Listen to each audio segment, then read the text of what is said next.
Sou Júlio Pimentel Pinto, professor no Departamento de História da Universidade de São Paulo. Trabalho com as relações entre ficção e história faz muitos anos, muitos mesmo. Vim aqui conversar sobre Borges, Jorge Luis Borges, autor argentino, fundamental, essencial, e mais especialmente sobre o livro Ficções, de 1944. E foi um bate-papo delicioso, uma conversa sem qualquer tipo de viés acadêmico, uma sala de estar e troca de ideias, que é aquilo de que a gente mais precisa hoje. Oi pessoal, começa agora mais um Quem Somos Nós, o nosso programa para quem tem prazer em conhecer. Toda segunda a gente conversa com uma pessoa interessante sobre os assuntos que a gente acredita que nos fazem humanos. Se é verdade que a ficção ensina mais do que a teoria, hoje a gente começa uma série que vai nos ajudar a entender o espírito da América Latina. Nós vamos explorar os autores e as obras clássicas da literatura latino-americana e nós vamos tentar desvendar quais são as ideias que circulam nesse que é a nossa parte do mundo, mas que parece outro mundo. Para abrir a série, nós vamos falar sobre o livro Ficções, que lançou o argentino Jorge Luis Borges à fama. Aqui com a gente para contar um pouco sobre Borges e um dos seus livros mais importantes, o doutor e livre docente em História e professor da USP, Júlio César Pimentel Pinto Filho.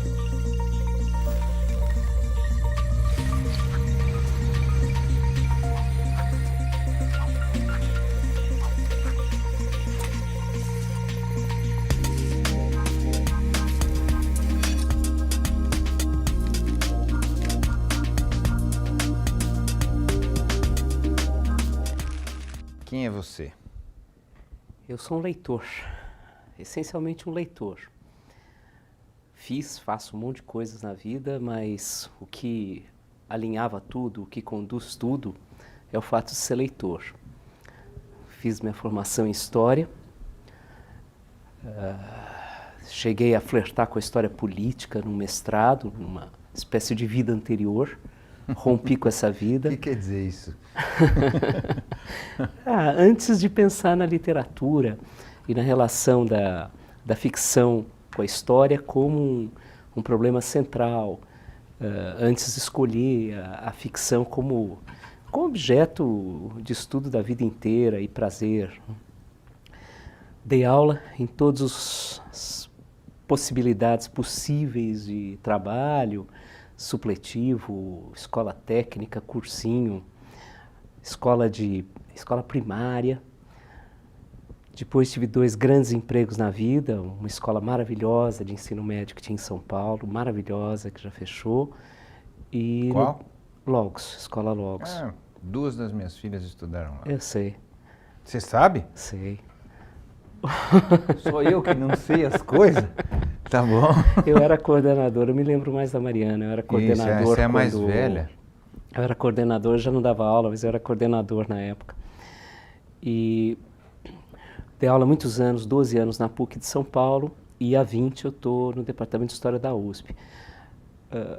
Trabalho com relação ficção e história, estudei Borges, estudo Ricardo Piglia, estudo literatura policial, mas tudo isso é a vontade de ler.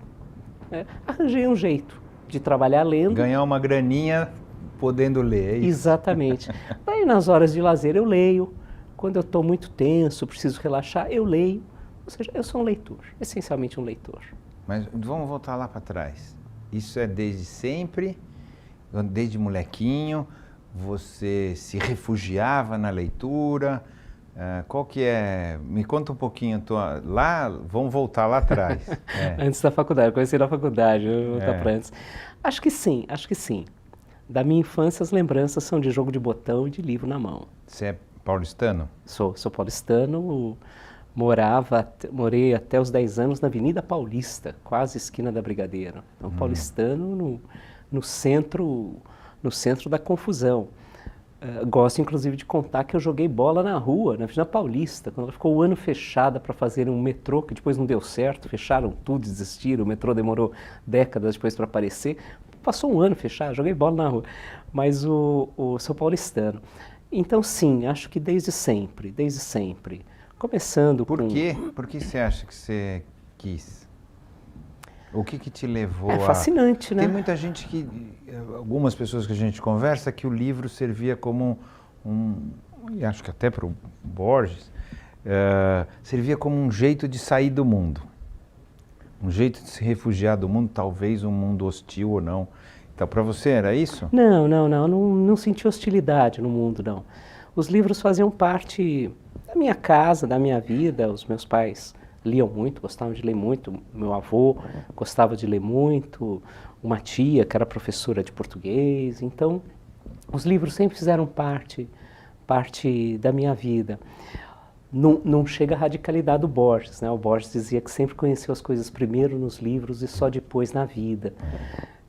Ele conta uma anedota divertida num longo depoimento, assim, por exemplo, o Quixote, até porque ele foi alfabetizado primeiro em inglês, depois em espanhol, tinha uma avó inglesa, etc.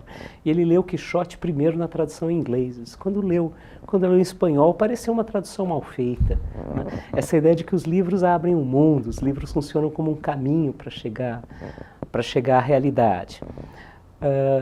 Não necessariamente, para mim, pelo menos numa hierarquia, primeiro os livros, depois a vida, mas as coisas vêm associadas, né?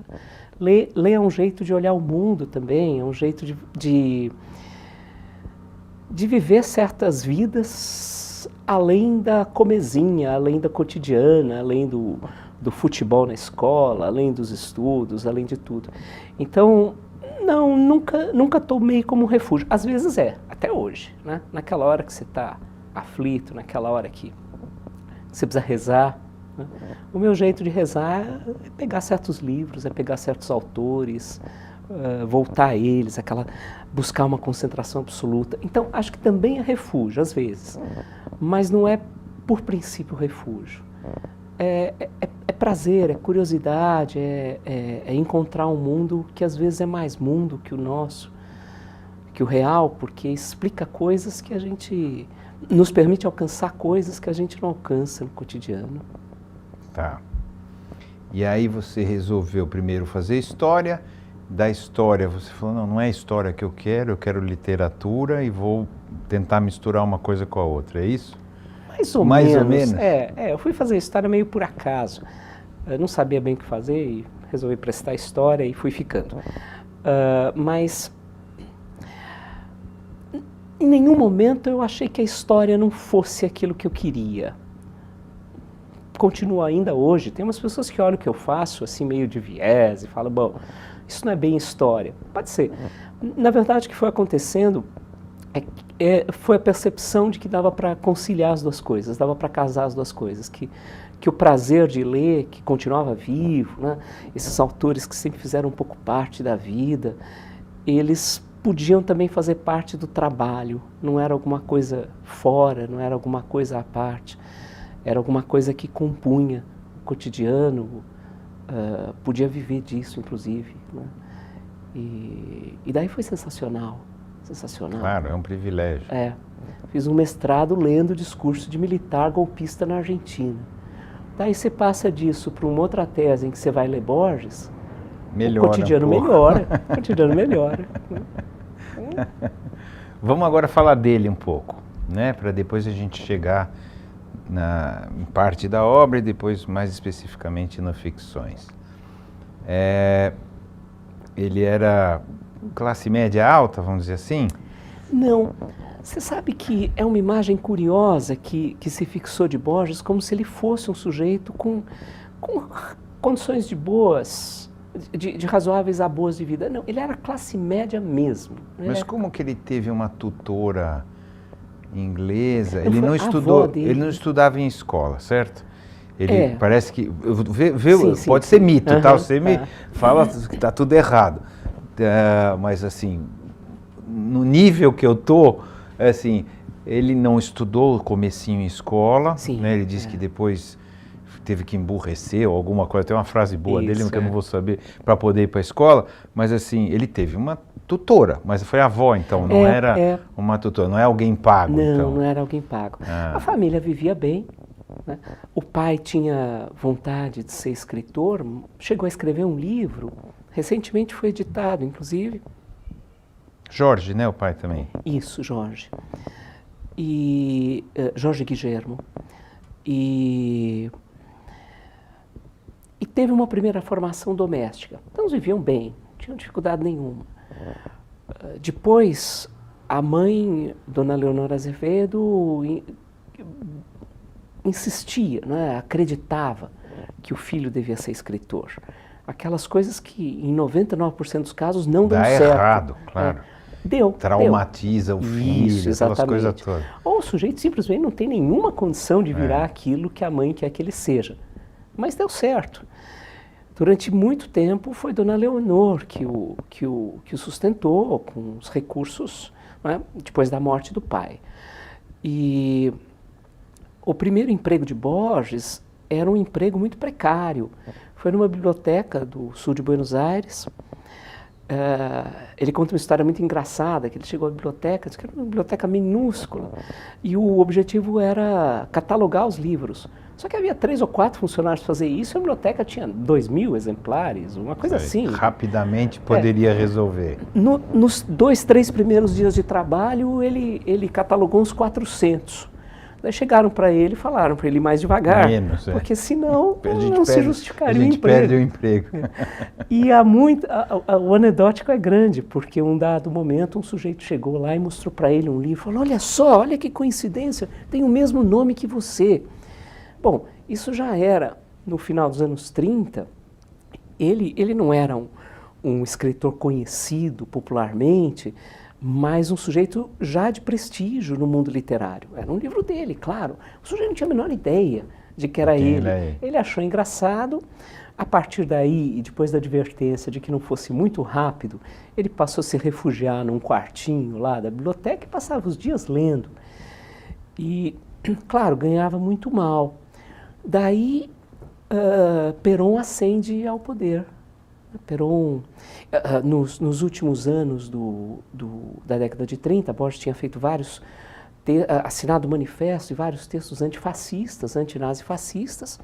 O golpe de 1943 do GOL, Grupo de Oficiais Unidos, era um golpe de militares simpatizantes com o eixo, daí já no âmbito da Segunda Guerra. Quando Perón chega à presidência, há um ato oficial que transfere Borges do posto que ele exercia na biblioteca para o cargo de inspetor de coelhos e galináceos nos mercados públicos. Porque ele era contra, não é isso? Claro. O Perón, ele se declarava publicamente contra. Isso, e aí exatamente. Os caras puniram. Dessa forma. Perseguiram a mãe, perseguiram a irmã e tal. Ele pediu demissão, obviamente, ele não ia inspecionar nenhum coelho, nem nenhuma galinha. Ele pediu demissão e daí ele passa a viver de cursos. É uma situação muito precária que ele tem nesse momento, porque você calcula, em 1946, ele já tem 47 anos. E daí ele vai viver de pequenos cursos. Havia um lugar super interessante em Buenos Aires, que se chama Centro de Estudos Superiores, Colégio de Estudos Superiores, e ele dá vários cursos lá, alguns deles foram perdidos, outros estão sendo recuperados agora. Tem o Daniel Balderson, que é um pesquisador da Universidade de Pittsburgh, que está retomando essa papelada. Cursos detalhadíssimos, que ele preparava as aulas na mão sobre Flaubert, sobre Kafka, e ele vivia dessas aulas. É um Olavo de Carvalho inteligente, é isso? E bem mais interessante, né? Bem mais interessante. Eu não consegui, tive que falar. E você sabe, aproveitando que você fez a comparação, há aquela ideia de que Borges era um sujeito de direita, né? Que de fato ele foi. Um pouco, ele apoiou o golpe, depois ele recebeu uma comenda do Pinochet, não é isso? Sim. Esse é um negócio difícil de engolir dele, na verdade. Parece que não combina um cara com a inteligência que ele tinha, tudo bem, tinha aversão ao populismo. Isso. Mas o populismo não é só de direita, né? Não é só de esquerda, né? O de direita é fortíssimo. Sim. E ele não soube, eu tenho muita dificuldade de passar por isso, na verdade. Como um sujeito brilhante desse consegue apoiar uma ditadura assassina, Sim, como a do cruel, Pinochet, as ou duas, como a Argentina, da Argentina, chilena. foi uns, né? Como? É curiosa a trajetória política dele, porque ele escreve o que, ao que tudo indica, foi o primeiro livro dele, que ele abjurou depois, nunca permitiu a reedição em vida, etc. É de 1919, ele ainda morava na Europa, ele vai em 14 para o pai se submeter a um tratamento. Ele herdou a questão de visão do pai, não é isso? Uma doença degenerativa, genética. Ele herdou e o pai, percebendo que a visão caía muito, vai fazer um tratamento em 1914 em Genebra e são pegos pelo começo da guerra, explode a Primeira Guerra Mundial, eles ficam por lá e ficam por lá longamente. Entre a Suíça e a Espanha, eles ficam até 21. E em 19, ainda na Europa, ele publica um livro que se chama Os Salmos Vermelhos, que é um livro espantoso para Borges, porque é um livro em que, por exemplo, ele celebra a Revolução Russa. Esse título tem a ver com isso, inclusive. Tem alguns poemas sobre a guerra, depois ele odeia, ele passa a detestar tudo que tem a ver com guerras, etc. Daí ele volta para a Argentina, e na Argentina, nos anos 20, ele se aproxima do radicalismo. Radicalismo é a União Cívica Radical. Na época era o governo Hipólito Yrigoyen, é um governo que ensaia algumas políticas sociais, que tem uma postura um pouco mais de negociação, e chega inclusive a romper com um grupo literário em torno da revista Martín Fierro, porque ele desejava que o grupo apoiasse a candidatura de Hipólito Yrigoyen em 28. Yrigoyen tinha sido presidente entre 16 e 22 e pretendia voltar em 28. Voltou mesmo. 2 anos depois foi derrubado pelo golpe, mas voltou à presidência em 28. Então, o Borges dos anos 20, de volta à Argentina, é um Borges com simpatia pela União Cívica Radical. Depois a gente volta a encontrar o Borges se manifestando politicamente contra o nazifascismo. E o peronismo, porque ele via o peronismo como uma expressão argentina do nazifascismo. Mas era um pouco mesmo, por um lado, era um pouco diferente, como o Getúlio era aqui diferente. O Perón e o Getúlio se esbarram tem mais, semelhanças, não é isso? Menos com Hitler, mais Perón e Getúlio, mas tinha essa coisa do personalismo, que era isso que ele odiava, não é isso? Do personalismo, do nacionalismo exacerbado. O nacionalismo é o grande desconforto para Borges. Que ele achava um pouco hipócrita tudo isso, né? Que o nacionalismo era restritivo. Daí em 55, quando Perón é derrubado, Perón governa de 46 a 55 é derrubado, ele obviamente apoia o golpe que derrubou Perón. Inclusive é aí que ele tem o reconhecimento pelo antiperonismo dele, ele vira diretor da Biblioteca Nacional de Buenos Aires, etc. Mas é também um momento em que ele está ficando totalmente cego. Né? A visão vinha declinando. Em todos os sentidos. Ele apoiar o golpe. Contra Perón. Exatamente. Apoiar um golpe, seja contra quem quer que seja. Seja qual for. Tá certo? Exatamente. Então... A partir daí, há muita suposição. Há gente que diz, por exemplo, que na década de 60, uma vez cego, ele ficou muito dependente da mãe, que era uma pessoa muito conservadora politicamente. E isso associado ao antiperonismo. Ele foi cada vez mais sucumbindo a essas opiniões políticas conservadoras. Quando Perón volta à Argentina e volta a ser presidente, em 73 ele volta, em 74 ele vira presidente de novo, recrudesce no Borges o antiperonismo. E a justificativa que ele dá para apoiar o golpe de 76 é que se era contra o Perón, só podia ser bom. Não era, né? Não era. Era uma barbaridade. E junto com outros intelectuais argentinos, aceitou, por exemplo, ser recebido pelo Videla. O que algumas pessoas esquecem é que nessa mesma recepção do Videla, alguns intelectuais e escritores, estava Ernesto Sábato, que depois é sempre tratado como um opositor do regime militar. Mas ele também teve o seu flerte. E daí vem aquelas declarações estapafúrdias, que o Videla era um homem elegante, que Pinochet era um homem elegante, etc. Recebeu uma homenagem de Pinochet e aceitou. É muito difícil. E ele já era muito digerir. Importante, tá certo? Extremamente importante. Ele era um cara, talvez mais... Ele e o Gabriel Garcia Marques, os dois mais importantes latino-americanos, não é isso? Posso falar assim? Eu acho que sim. Com dimensão mundial. Isso, e com respeito da crítica. Então, tem um significado... Um peso político. É. Sabe que o Emir Rodrigues Monegal, que era um crítico uruguaio muito amigo dele, dizia que cansou de alertá-lo justamente para isso que você estava falando, que a opinião dele não era uma opinião do fulano X ou do Beltrano, era uma opinião que tinha peso, que na verdade ele estava dando legitimidade àquelas pessoas. E Rodrigues Monegal diz que Borges respondia a eles assim que ele não se interessava por falar de política. E quando vinham perguntar a ele alguma coisa sobre política, ele dizia alguma coisa para afastar logo aquele que perguntava, que fazia a pergunta. Aí Rodrigues Monegal diz assim, bom, ele brincava, não dá para dizer que é de jovem terrível, ele brincava de velhinho terrível, de vieillard terrível. E isso custou muito caro para ele, custou provavelmente o prêmio Nobel. Né? Quem daria? Como a Academia Sueca daria para ele um prêmio Nobel naquela altura do campeonato? Agora, há de se dizer também que quando ele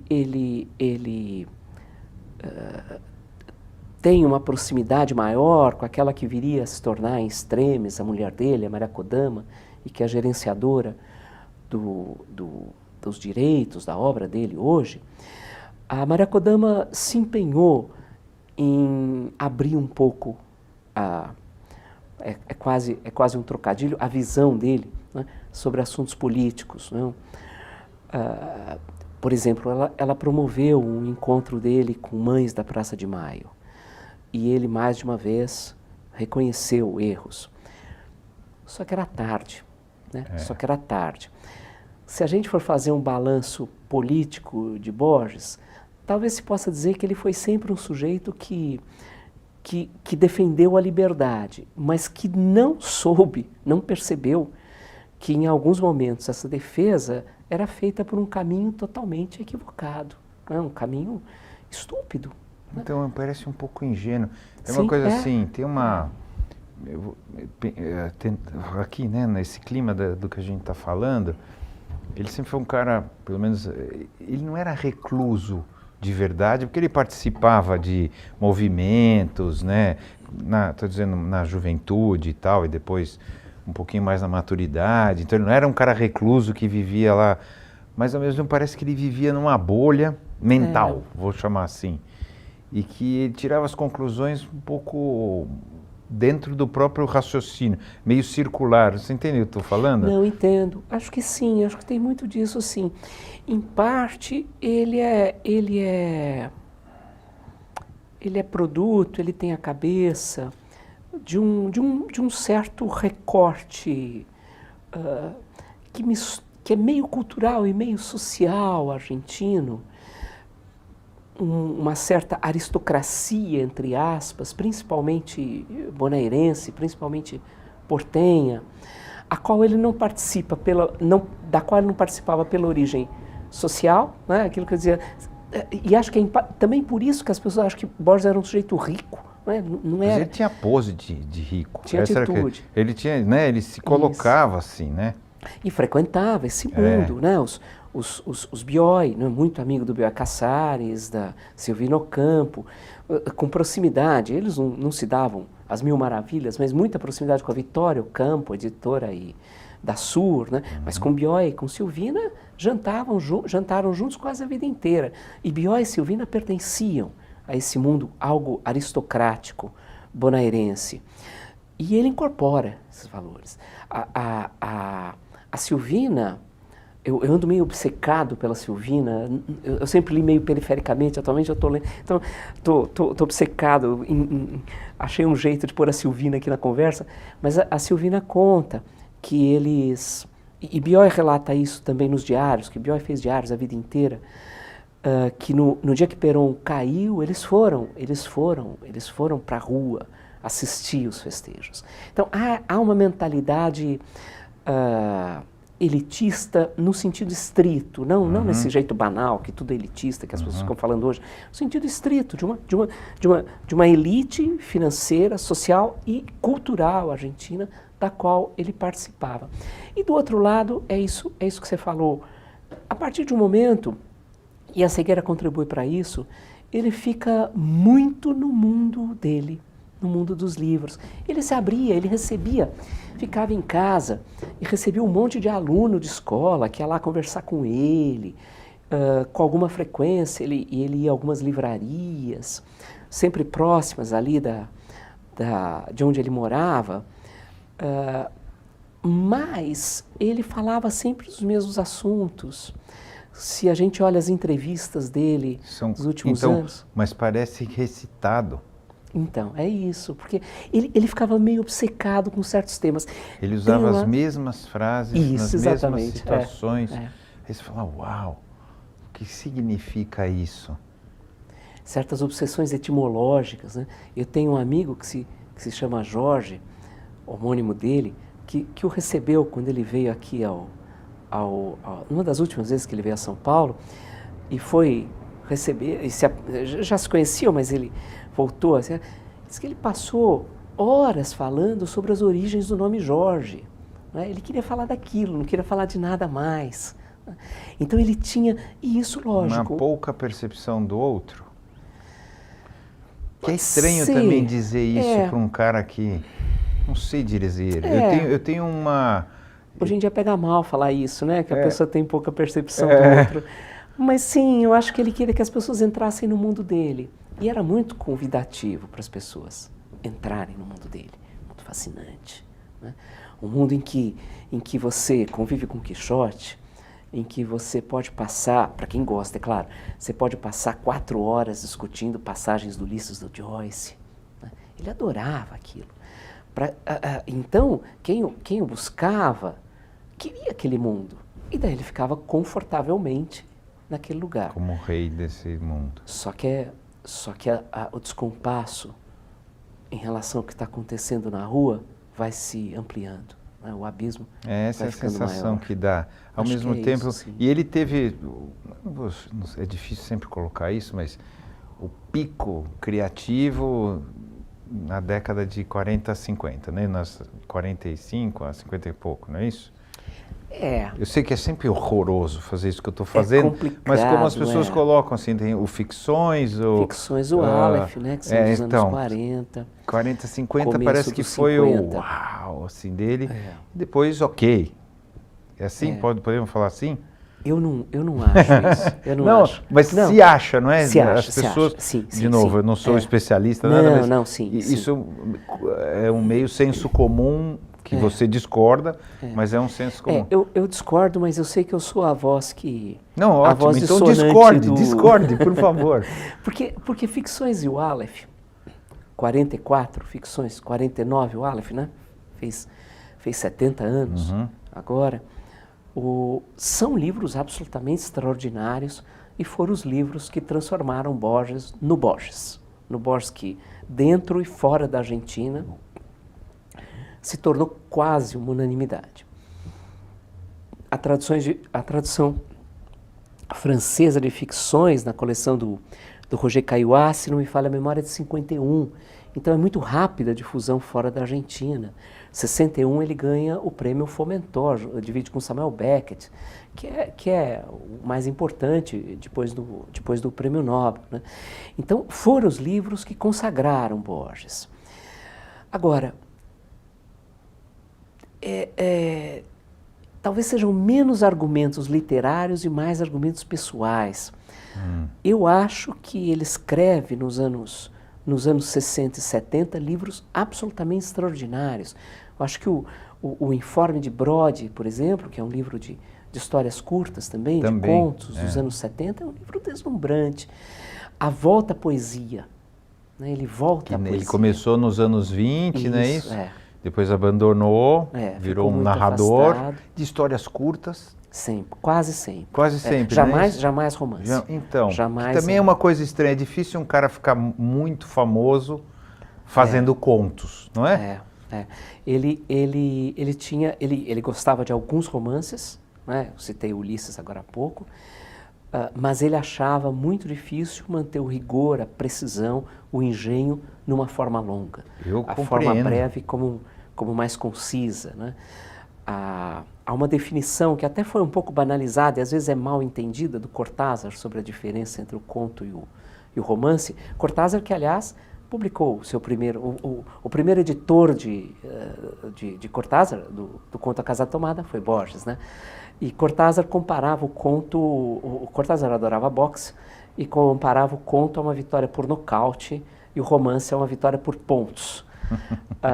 Isso acabou sendo um pouco banalizado, as pessoas passaram a achar que essa coisa de comparar o conto à vitória por nocaute é que o conto tem que derrubar o leitor. Não é isso. Não, claro. É a concisão, né? a brevidade, um enredo só, Mas fechado. é menos valorizado no Muitas mundo vezes. literário, tá certo? Não, O contista não é tido como o grande cara. O romancista mais, não é isso? acho que há um certo preconceito nisso, Não, mas existe né? essa ideia. Sim, É. existe um preconceito de uma parte da crítica. Né? Isso. O Assis Brasil, Luiz Antônio Assis Brasil, grande escritor brasileiro lá do Sul, ele fala que ele começou... o primeiro sujeito a dar cursos de escrita criativa, 40 anos atrás, lá no Sul, o sujeito tem um trabalho maravilhoso, vários autores que hoje em dia são muito conhecidos começaram com ele, Daniel Galera, Carol Ben-Simon, começaram com ele, né, no curso de escrita criativa do Luiz Antônio Assis Brasil. E o Luiz Antônio Assis Brasil diz assim: todo contista tem que ouvir a pergunta: quando é que você vai escrever um romance? É isso mesmo. Porque todo mundo Quando vai ser sério? Quando vai ser sério? Quando é que você vai dar o salto? Claro, né? quando vai ficar bom. E Borges tinha a visão quase oposta a isso. Ele viu o romance como algo de quase impossível. Exatamente. Fica frouxo. Quase impossível entendo. realização. Né? Então ele volta à poesia nos anos 60 e 70, tem grandes poemas. Né? Acho que o Outro Mesmo, que é de 64, é um livro de 64, é um livro primoroso. Então, eu até por esse gosto pessoal de ler a poesia e a contística, a ensaística dos anos 60 e 70 dele, eu tendo sempre a rebater, falar, não é verdade. Mas quase todo mundo acha que, de fato, o grande Borges talvez pela dos anos surpresa, 40, é isso? Não sei dizer, ele não é que ele inventou um jeito, mas assim, ele abriu uma porta, não é isso? E talvez a importância, eu estou tentando, porque ele abriu um jeito de se fazer literatura e que depois abriu uma porta para um monte de latino-americanos, não é isso? Que virou fantástica, literatura fantástica, outras coisas, mas abriu uma porta, né? Um jeito de sonhar a vida de outro jeito. Será que não é essa? Talvez sim, acho que sim. Não, são contos maravilhosos. Em si, né? Claro. São sensacionais. Não, mas é isso. Em parte por essa busca do fantástico, em parte por essa diluição das fronteiras entre o ensaio e a ficção. Aqueles textos dele, e daí, claro, talvez a referência mais conhecida seja Pierre Menard, autor do Quixote. Que é uma loucura isso. Que tem a aparência de um ensaio, parece um estudo sobre um autor, mas na verdade é tudo integralmente fake, ficcional. O Herbert Quain também, que está aqui em Ficções, também é isso, é um estudo. Né? A mistura de citações, ele faz citações de autores verdadeiros, mas as citações são falsas. Ele inventa autores e põe palavras reais nas bocas deles, né? E isso cria abre portas imensas, né? Abre portas imensas. Ele era sóbrio, assim, ou ele usava drogas, então, jamais. Porque você lendo, você fala assim, como que o cara conseguiu partir daí? Não parece um pouco licérgico? Você fala assim, como o cara conseguiu partir? Fala assim, a ideia é o seguinte, eu vou inventar um cara que vai reescrever, tá certo? Todo o Cervantes, como se fosse, ignora o Cervantes. Linha a linha, palavra a palavra. Como que alguém começa daí, não é? Na época que eu dava aula em segundo grau, que era maravilhoso, né? Eu me ressinto até hoje, eu não posso mais, porque a USP exige dedicação exclusiva, mas se não fosse isso, eu estava no ensino médio, que é absolutamente fascinante dar aula para adolescente. E daí eu dei uma vez, eu dei várias vezes, mas uma das vezes eu dei as ruínas circulares. As ruínas circulares você pode ler de vários jeitos, é claro, mas você pode ler, por exemplo, como uma reescrita do Golem, né? Do sujeito que é chamado para salvar. Do judeu, né? Exatamente, da mito tradição judeu. judaica. Mas é a história de um sujeito que imagina um mundo e imagina a si mesmo numa imbricação de sonho e realidade. E daí eu dei lá pro pessoal, eu não lembro se era segundo ou terceiro colegial, e daí pedi para lerem tal coisa. Daí na aula seguinte, vamos discutir as ruínas circulares. O menino falou, cara, ele fumava. Falei, não. Mas parece. Pode parecer. Mas não. Pelo contrário, né? Porque é um cerebralismo levado tão longe, tudo é calculado, tudo é medido. A maneira como Borges e também Bioy Casares, que eu citei agora há pouco, Adolfo Bioy Casares, a maneira como eles concebiam a literatura era como algo feito num rigor extremo, um quebra-cabeça em que todas as peças devessem se encaixar com exatidão, com precisão. Tudo ali dentro tinha que ter uma justificativa. Então tudo é pensado, as citações são calculadas. Então a rigor é o oposto. É a razão levada ao extremo, a razão conduzindo todo o processo de criação literária e se exibindo lá dentro do texto, se mostrando lá dentro do texto. Só que você olha, você lê, e muitas vezes você lê embriagado pelo texto. O texto é envolvente, é convincente. A impressão é justamente a de desconexão do real. É uma diferença, inclusive, que às vezes as pessoas perdem. Você falou do Garcia Marques agora há pouco. Muitas vezes as pessoas comparam o que há de fantástico em Borges ao chamado realismo mágico. Então, diz que ele abriu uma porta para isso, né? Mas são assuntos completamente diferentes. Né? Ninguém nasce com rabo aqui, né? Então é um outro alucina. tipo de tudo maluquice. É uma maluquice, a gente tem que admitir. A razão extrema exatamente, leva que a se fala isso aqui é muito louco. Quando inventa também um outro universo, um outro mundo. Claro. Que é horroroso falar, não sei, ainda bem que você falou saúde, parece que você vai espirrar, porque é difícil de falar, mas quando inventa esse outro, com tudo, com os detalhes, etc., você fala, É um imenso jogo, né? Mas é um jogo em que a razão sempre conduz tudo.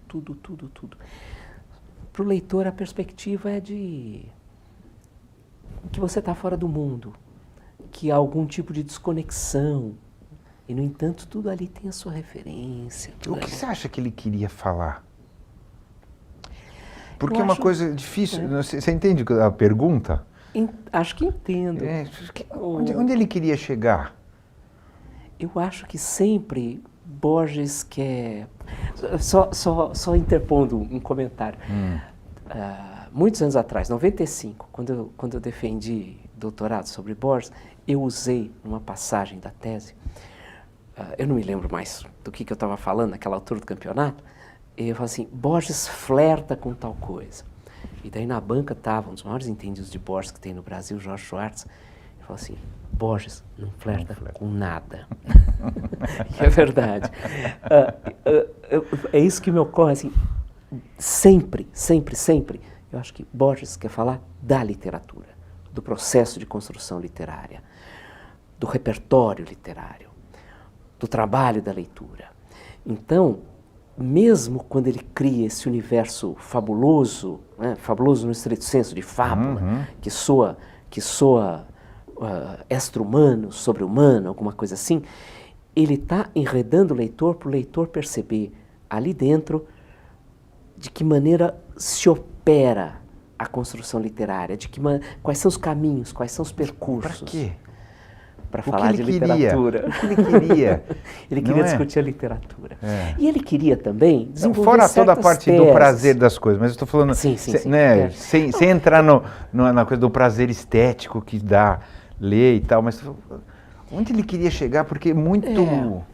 Eu acho que ele quer muitas vezes, defender certas teses sobre o que é literatura, certas ideias que ele tinha sobre o que é literatura. Pega, por exemplo, o que é um dos contos mais conhecidos de ficções, que é o Jardim da Biblioteca. de Sendeiros que se bifurcam. De se bifurcam. Que também é um documento, né? Um aparente documento, lógico, inventado, mas um aparente documento que é trazido para esclarecer um episódio, patati, patatá. Você pode ler aquilo e se divertir para burro. Né? Inclusive ficções, ele sai, o livro é de 44, mas há uma primeira edição, um livro que é publicado em 41, que se chama O Jardim de Sendeiros que se bifurcam, que tem 8 histórias. Depois, em 44, vira ficções, agregando um outro tanto que é artifícios. Né? E esse nome também merece atenção, né? Porque artifício é justamente o que não é natural, né? O que é... Mas o Jardim de Sendeiros se bifurcam. No meio de tudo aquilo, qual é a ideia? Há 500 mil ideias ali dentro. É isso que eu ia falar. Tem 500 mil ideias ali dentro. Qual é.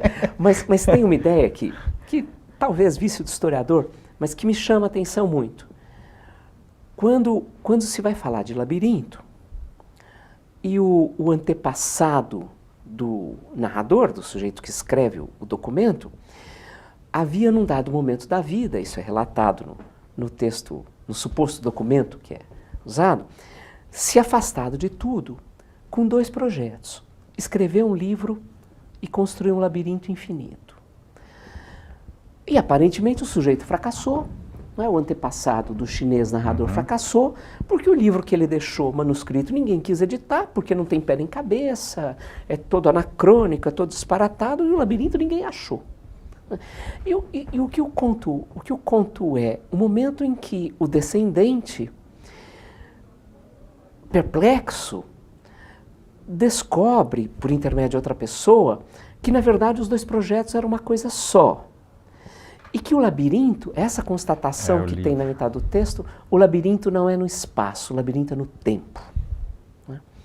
Bom, o que tá e há várias digressões sobre o que significa um labirinto no tempo, de que maneira a cada momento nós somos diferentes, o eu que está aqui com você agora, nesse momento nós somos amigos, nós estamos conversando, num outro tempo, numa outra passagem do labirinto podemos ser inimigos, e vamos disputar, vamos nos matar, talvez, ou podemos estar aliados contra uma terceira pessoa, contra qualquer deles que esteja aqui.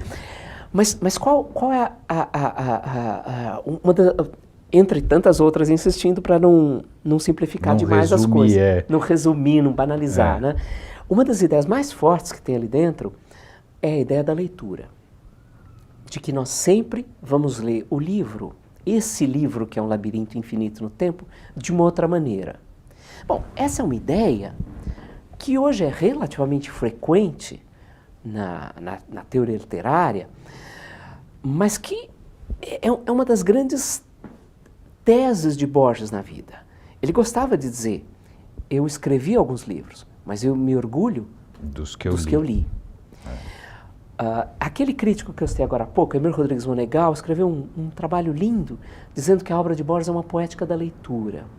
Partindo de Pierre Menard, autor do Quixote, né, porque ele é um leitor que vai reescrever tal coisa, mas a ideia do labirinto no tempo, a cada vez que eu leio de um outro jeito, isso acaba, eu vou usar uma metáfora que Borges odiaria, mas é que está na minha cabeça agora, inseminando, né?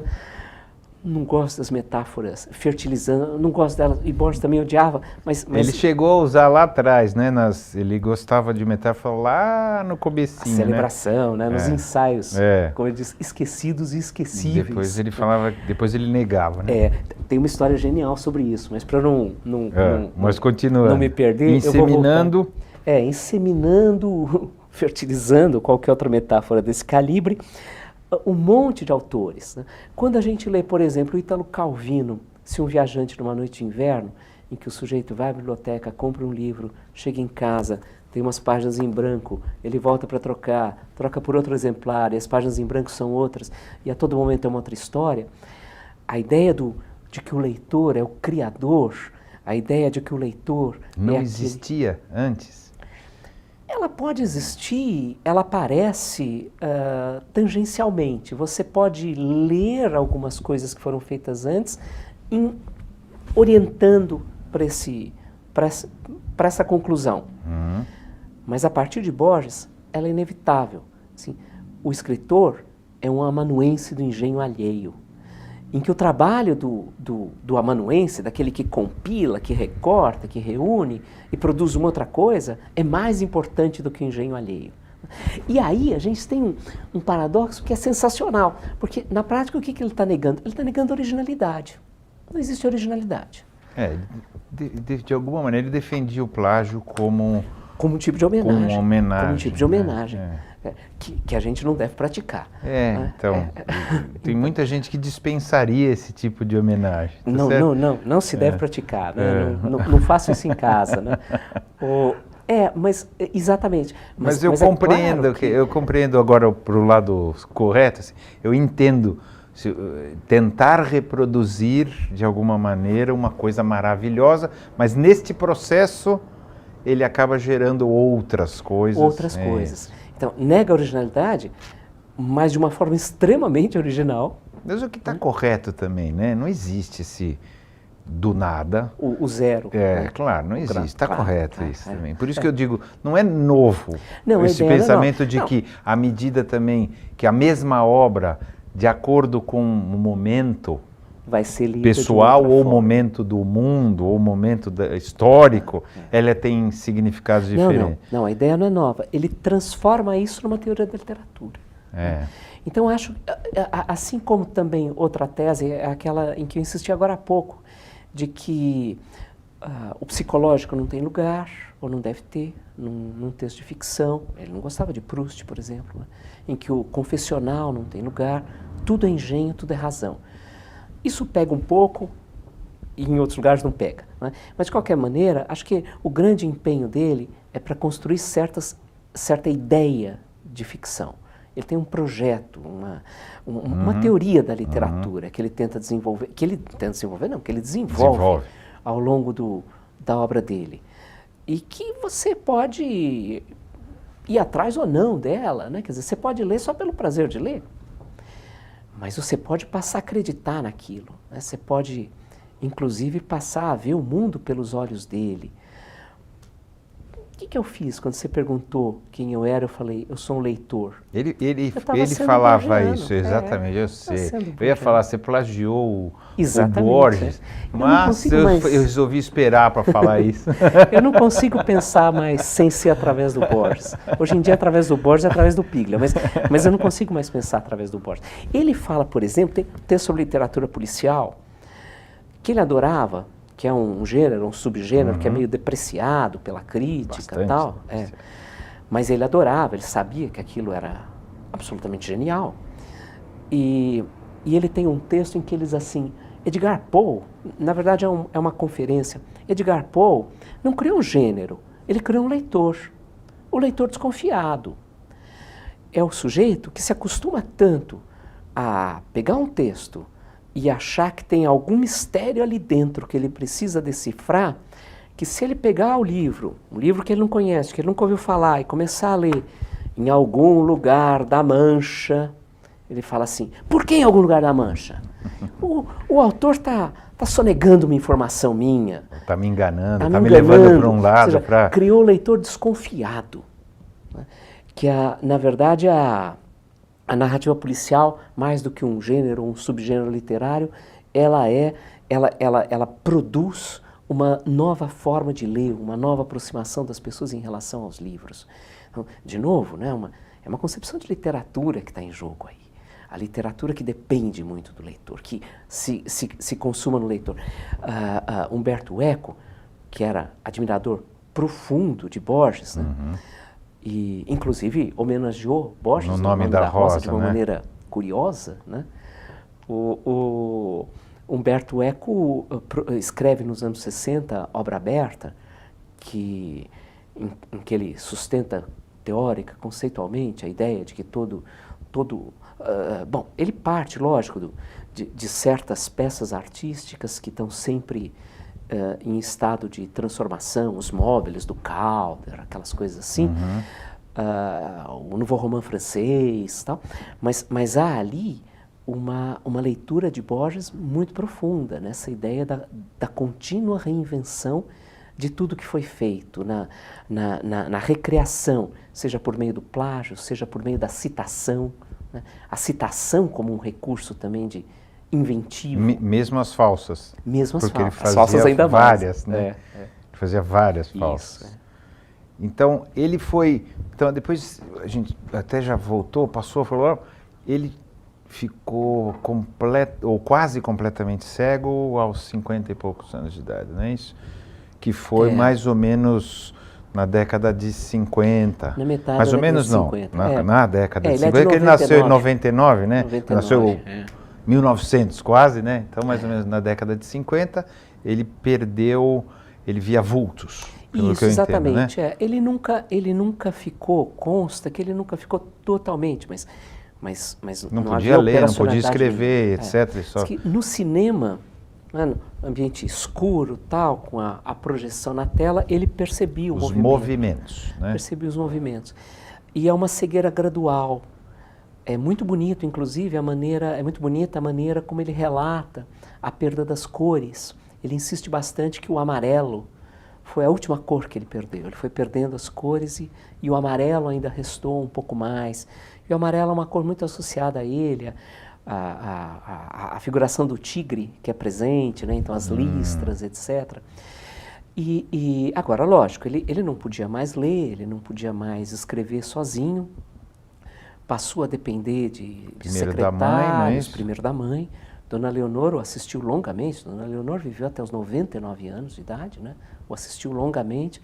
Ele teve vários leitores, um deles que se tornou muito famoso é o Alberto Manguel, né? Que recentemente foi diretor da Biblioteca Nacional Argentina, e Maria Kodama, que se aproximou dele. Era uma aluna, não é isso? Foi aluna dele e depois passou namorada. A auxiliá-lo. É isso, não é? Porque ele casou no final. Eles se casaram. 15 dias antes dele morrer, isso, sei lá. Exatamente. É isso? Mas eles já estavam juntos havia muito tempo, né? Uma relação de muita amizade pelo relato dela e pelos relatos dele, uma relação de... Borges se apaixonava, né? Borges se apaixonava. Uma relação que passava por um encantamento com ela. Há certos prólogos, há uma dedicatória lindíssima que ele faz a ela, Maria, por que me fizeste esperar tanto? Agora, é lógico que naquela altura do campeonato ele já era um sujeito de 70 e poucos anos e muito dependente, né? Mas nunca perdeu a lucidez, nunca deixou de ler, de ouvir. De ouvir, né? Livros. Ela lia para ele. Ela lia, outras pessoas liam para ele, ou seja, ele continuou naquele mundo de livros, né? Algumas pessoas dizem que ele voltou à poesia depois da cegueira. Muitas vezes se usa 55 para periodizar a cegueira. Você fala, é isso, exatamente o que você falou. Mas é claro que isso não é, né? Claro. Não é um momento, não é um ano, né? É que em 55, como ele vira diretor da Biblioteca Nacional, e ele escreve um poema brutal, que se chama o Poema dos Dons, em que ele se refere a Deus na sua ironia que deu ao mesmo tempo os livros e a noite, né? E um poema, inclusive, que ele não ditou para a mãe, para a Dona Leonor, porque ele disse que a magoaria demais, ele ditou para outra pessoa. Então se usa justamente a metade dos anos 50. E muita gente diz que ele voltou à poesia, porque com a cegueira era mais fácil o ritmo, né, a métrica. Hoje há quem questione essa imagem, claro que tudo isso ajudava, mas questione porque já se encontraram várias versões, que ele pedia que escrevessem, claro, de poemas que ele escreveu nos anos 60. Então não é que ele decorasse a coisa, fosse gestando na cabeça e ritmando e gravando, memorizando para daí sair o poema, não. Ele voltava, ele alterava, como ele sempre fez na vida, né? Ele sempre reescreveu muitas coisas, muito, obsessivamente. Ele Ele alterava tudo, como é cerebral, então com certeza ele ficava remoendo até achar o encaixe perfeito, né? Não era muito natural, né? Vamos dizer assim. Nada é natural nele. É muito impressionante a gente ver certos manuscritos dele. O Centro Borges da Universidade de Pittsburgh está editando 3 volumes de manuscritos, quando ele ainda enxergava, claro, que você vê como ele põe alternativas para onde vai a onde história. vai, e às vezes você tem 5, 6, 10 alternativas, a passagem de uma versão para outra varia muito. Isso também pode ser acompanhado pelas edições. Ele tem uma coisa engraçadíssima. Quando o editor dele, que na época era a editora MC, ele propôs lançar as obras completas, justamente aí, começo dos anos 50, ele disse que o único argumento que o convenceu é que ele poderia suprimir alguns volumes disparatados. Ou seja, ele aceitou lançar as obras completas para torná-las incompletas e para corrigir. A obsessão de corrigir era tamanha que às vezes ele ia a bibliotecas ou a casas de amigo e corrigia ali na mão, né? Alterava, né? Esses volumes valem uma fortuna hoje em dia. Eu imagino. Arrancava páginas, né, de poemas que ele suprimia em edições posteriores, ele arrancava. Era sofrido? Acho que não. Acho que era uma pergunta. Ele sofria para fazer, porque tem gente que para criar é quase difícil, dolorido, né? No caso dele. Não, eu tendo a achar que não. Acho que não há nenhum relato que indique então, isso. por isso, eu não vi nada que passasse por isso. Não, acho que é o prazer mesmo, acho que é o oposto, é o jogo, é a dedicação. É o quebra-cabeça mesmo. É o quebra-cabeça. Em alguns casos, consta que ele se divertia muito. Os contos policiais que ele escrevia em parceria com o Bioy Casares, nos anos 40, sob pseudônimo de Honório Bustos Domecq, e depois de Soares Lynch, que são misturas de nomes de avós dos dois, as pessoas contam que eles se fechavam no escritório e riam desbragadamente enquanto escreviam. Tem mil coisas cifradas ali dentro que são mais compreensíveis. Inside jokes também, né? Isso, assim, exatamente, né? Exatamente. E, então, nesse caso, certamente eles se divertiam muito. No trabalho individual, dificilmente ele ficava rindo, mas acho que era mais a disposição, o gosto do jogo do que o sofrimento da criação. E ao final, não sei se é correto, mas a impressão que passa é um certo desprezo pela humanidade. Dele ter um certo desprezo, a postura dele, não necessariamente no que ele escrevia, mas a postura dele. De ele se sentir um pouco, talvez acima, apesar de falar, não, eu não sou importante, o sucesso não é importante, ele tinha uma postura de estar assim, parecia que ele tinha um certo, estou errado, um desprezo, Será? pelo comezinho humano, assim. Entendi. Nesse sentido, sim. Nesse sentido, eu concordo. Pela humanidade, não, porque acho não que sei, Borges que são duas coisas diferentes. Borges sempre foi muito humanista. A ideia de humanidade, que é uma ideia pouco praticada no século XX, principalmente depois da Segunda Guerra, era uma ideia muito viva para ele. Acho que, em alguma medida, algo de que ele sempre foi acusado, porque sempre foi visto como algo negativo, de não se dedicar a assuntos nacionais e preferir um certo cosmopolitismo. Uhum. Né? Hoje em dia não se acredita mais nisso, porque de fato não acontecia isso. Hoje em dia está voltando, cuidado. Não se acredita mais que ele não se interessa. Não, nacionalismo é uma praga. Hoje em dia está voltando as coisas ruins. Eu acho que, em alguma medida, essa vontade de reivindicar um sentido de humanidade numa época em que o conceito já tinha se esgarçado. Agora, o outro lado do que você falou, sem dúvida, né?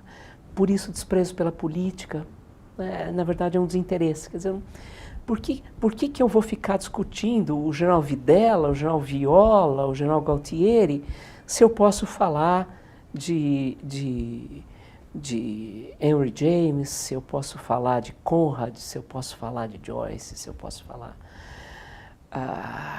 o mundo desmistificado. É um pouco snob, acho que é isso, sim. Tinha uma colocação um pouco snob em relação à vida do dia a dia. Acho que era um cansaço. Acho que era um cansaço. Às vezes essa imagem me lembra um pouco, e em parte também a dificuldade que a cegueira trazia. Ele falava de vez em quando que ele não podia correr o risco de passar 2 horas lendo o livro de um autor novo e sentir que ele tinha perdido 2 horas quando ele tinha pouco tempo de vida e poder dedicar isso a Ledante, a reler Homero, né? Me lembra um pouco o João Cabral. O João Cabral de Melo também falava, também cego no fim da vida, né? Muito menos tempo que o Borges, é lógico. Mas o João Cabral também falava isso. Eu não posso perder tempo. Então tem algo que pode soar como snobismo, mas que na verdade é quase um... Eu acho que é em parte cansaço, um desespero em parte da aflição. morte, de que vai chegar, eu não vou mais ter nada disso. Ele era religioso, essas coisas? Não, né? Era ateu, né? Agnóstico, não ateu. Sei lá. Oscila entre os dois. Tá. Mas muito interessado em questões religiosas. Né? Então, um grande interesse na tradição judaica, um grande interesse no budismo, né? Ele tem um livro sobre o budismo, escrito em colaboração, mas sempre pelo lado mítico, pelo lado filosófico das religiões e não pela crença ou pela devoção. Então, eu acho que tem um... Puxa, por que eu vou desperdiçar essas horas se eu posso... Eu estou ficando mais velho, eu consigo entender um pouco isso. Eu entendo perfeitamente. É verdade. Eu não tenho muita certeza se eu gosto disso, mas dá essa sensação. Se eu gosto disso em mim, né? Tá falando.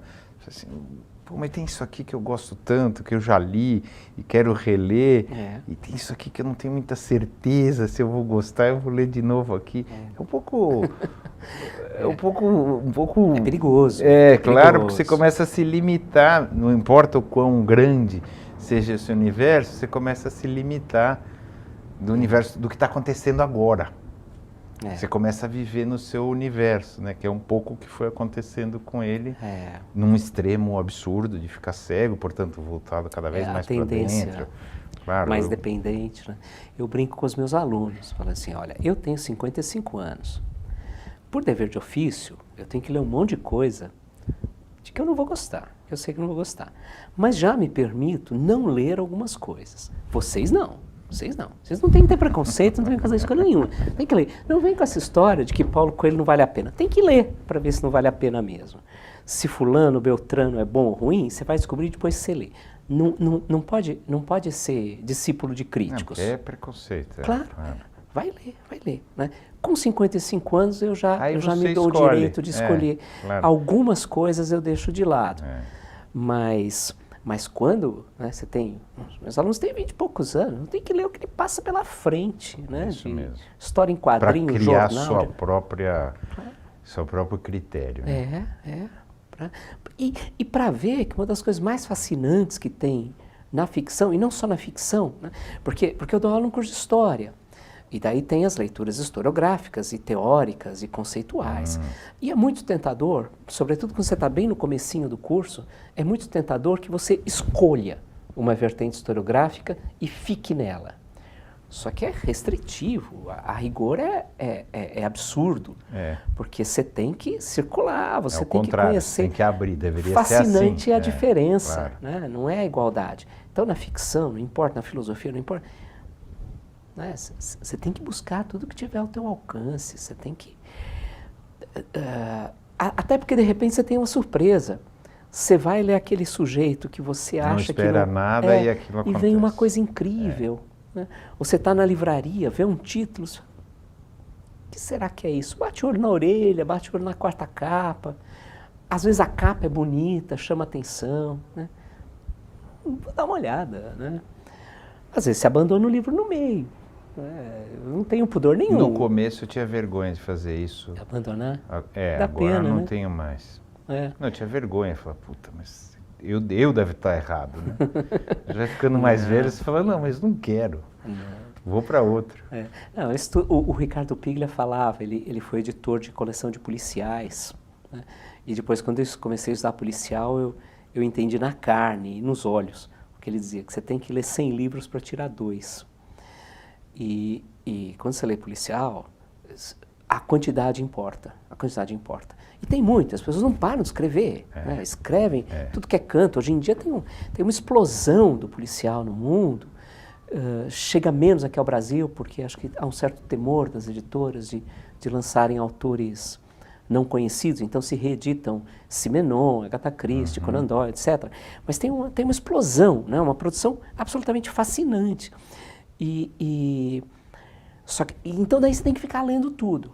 Se você for ler tudo até o fim, mesmo tendo percebido na página 30 que aquilo não vai dar certo, não vai dar você tempo. Não consegue dar conta. Tem essa sensação, você fica mais velho e fala, não vai dar tempo. Já sei que eu não vou conseguir. Eu já sei que eu não vou conseguir ler tudo o que eu gostaria, já sei que eu não vou conseguir fazer tudo o que eu gostaria. Então agora você tem que escolher o que você vai fazer, não é isso?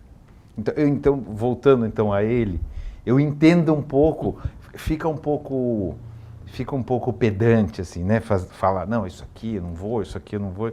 Mas eu entendo que no caso dele, infinitamente mais forte do que na minha idade ou a sua, o cara é cego e um gênio, ele ficasse um pouco, né, sabe, pedante em relação a nós mortais, né?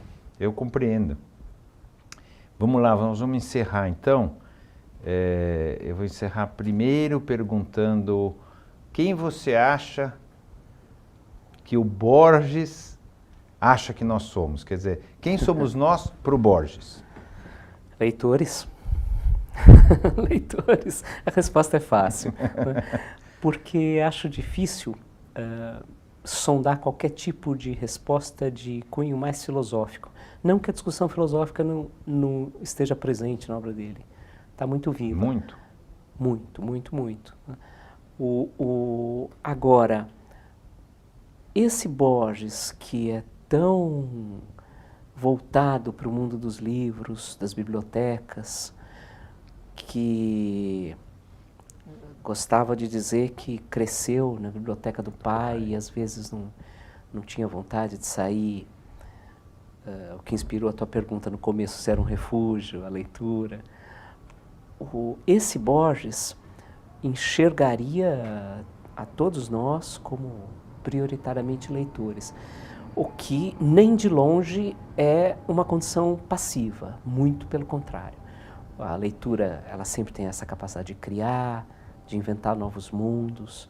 Então, e esse seria talvez o mundo ideal para ele, o mundo de leitores, né? Por isso também é um pouco difícil pensar em Borges hoje, né?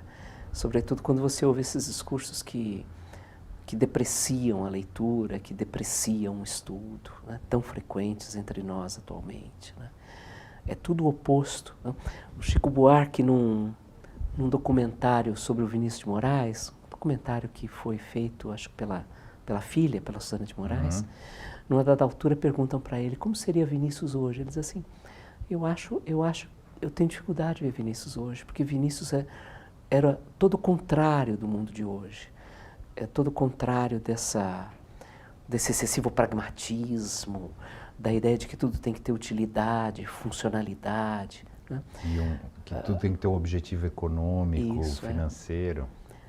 Você imagina o que seria Borges hoje, né? Ouvindo o discurso de que a Terra é plana, por exemplo. Por exemplo, né? A sua brincadeira, né? A gente acha que é brincadeira, né? Os caras vão fazer um cruzeiro guiado por GPS global, né? Para confirmar que a Terra é plana. Né? Que a Terra é plana. Então, sua brincadeira, e tristemente não é, né?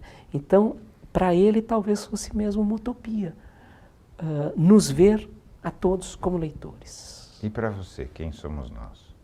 Leitores? Não, eu acho que hoje, infelizmente, não. Eu acho que somos pessoas que deveríamos buscar a leitura. E porque a leitura é, seja Borges, seja qualquer coisa, ela é um conhecimento do mundo, né? É uma revelação do mundo. Ficção ou não ficção, não importa. Acho que a ficção vai mais longe. Um historiador italiano de que eu gosto muito, Carlo Ginzburg, uma vez perguntaram a ele qual conselho que ele daria a jovens historiadores. Ele, assim, leiam romances, porque se você leu Dostoiévski na adolescência, você desenvolveu um tipo de imaginação moral que não tem nada a ver com moralismo e tal, mas uma capacidade de enxergar o mundo de forma mais complexa, né? Com mais faces, que você vai levar para a vida inteira. Então, o que somos nós? Talvez pessoas que deviam se esforçar para buscar essa imaginação moral, essa capacidade de enxergar o mundo com muito mais tolerância. Isso é o que nós deveríamos ser. O que nós somos? Umas pessoas meio perdidas hoje, né? Pessoas meio perdidas que tentam se apegar ao que está ao alcance da mão e, em geral, o que está ao alcance da mão é muito pouco, né? É um discurso político banal, é o preconceito, é a limitação, né? Acho que esse pessimismo também tem algo de borgiano, mas é difícil não ser pessimista com o que a gente está vivendo aqui no Brasil e no mundo hoje, né? Então, acho que hoje nós somos muito pequenos, e deveríamos, daí ao lado otimista, deveríamos buscar um pouco mais que isso. Boa!